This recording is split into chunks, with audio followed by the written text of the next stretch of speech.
कि जो देश के हालात पर कुछ राजनीतिक चर्चा कर ली जाए। जो राजनीतिक व्यवस्था देश की है यह मुझे समझ नहीं आता, क्योंकि कुछ न कुछ व्यवस्थाएं आज हम ये कहते हैं कि बार बार मंच से ये घोषणा करी जाती है कि 70 सालों में, 70 साल नहीं, पहले तो आप 70 को छोड़ दीजिए क्योंकि 70 साल नहीं थे, वो शायद 62 साल 62 साल का रिकॉर्ड है जो कांग्रेस का इतिहास है। और कांग्रेस ने देश को बनाया है, उसने चीज़ें बनाई हैं, यूनिवर्सिटी बनाए हैं, उसने रोज़गार दिए हैं। कांग्रेस के टाइम में ना कोई व्यापारी परेशान था ना किसान परेशान था, लेकिन आज इन 7 सालों में ही ये देश बर्बादी के कारगर पे ला खड़ा कर दिया। एक जहां महामारी थी जो कोरोना काल संकट सरकार के द्वारा बताया गया कि कोरोना काल है, तो कोरोना काल में फिर चुनाव की क्या ज़रूरत थी।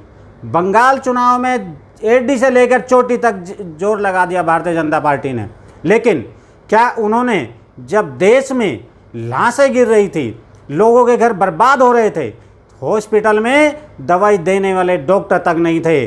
गांव-गांव में इन्होंने चुनाव करा दिए, लेकिन वहां अगर डॉक्टर बैठा देते इस व्यवस्था में तो लोग नहीं मरते। लेकिन ये जिम्मेदारी सरकार लेना नहीं चाहती, इससे पीछे हटना चाहती है। ये एक देश का एक दुर्भाग्य होगा। मैं तो कहूँगा आज हर वर्ग जो ये बार बार अपने फ़ायदे के लिए लॉकडाउन भी लगाते हैं, कभी खोलते हैं, ये सिर्फ सरकार अपने फ़ायदे के लिए अपना काम कर रही है। ये देश की जनता के लिए कोई काम नहीं करना चाहती।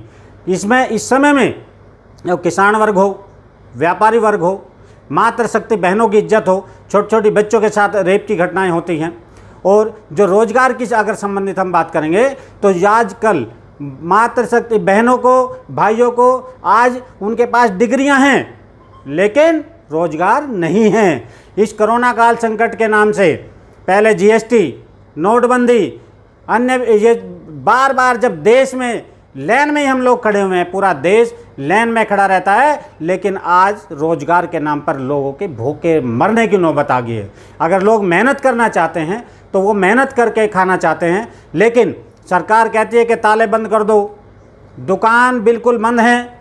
अभी 1 महीने से पूरा लॉकडाउन जैसे किया हुआ था, आधे बिजनेसमैन पे कुछ खुला था लेकिन आधा बिजनेस का जो बंद चल रहा था, उसमें सरकार अपना पैसा को छोड़ना नहीं चाहती है। दुकानदार अपना किराया भी देना है, उनको नौकर की तनख्वाह भी देनी होगी, लेकिन बिजली का बिल उन दुकानों के शटर के नीचे मिल रहा है। ये कहाँ से भरे जाएंगे? किसी के पास बैंकों का कर्ज भी होगा, अन्य भी कर्ज होंगे, आखिर ये दिए कहाँ से जाएंगे? सरकार का इस तरफ कोई ध्यान नहीं है, सिर्फ और सिर्फ अपनी तानाशाही और हिटलरशाही पर सरकार अपनी व्यवस्था पर बात करती है। अभी अगर हम बात करें कि जिस तरीके से लॉकडाउन खोल रहे हैं, इस लॉकडाउन खोलने का मुझे तो सीधा सीधा लगता है कि जैसे कि कल हमारे मुख्यमंत्री जी ने भी कह दिया है कि हम कोरोना से जीत गए हैं और अब हम चुनाव जीतेंगे।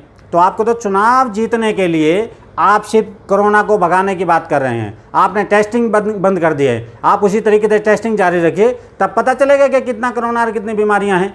लेकिन आज के टाइम में जैसे कह दिया वैसे देश को मानना पड़ता है। ये हिटलरशाही और तानाशाही नहीं चलेगी।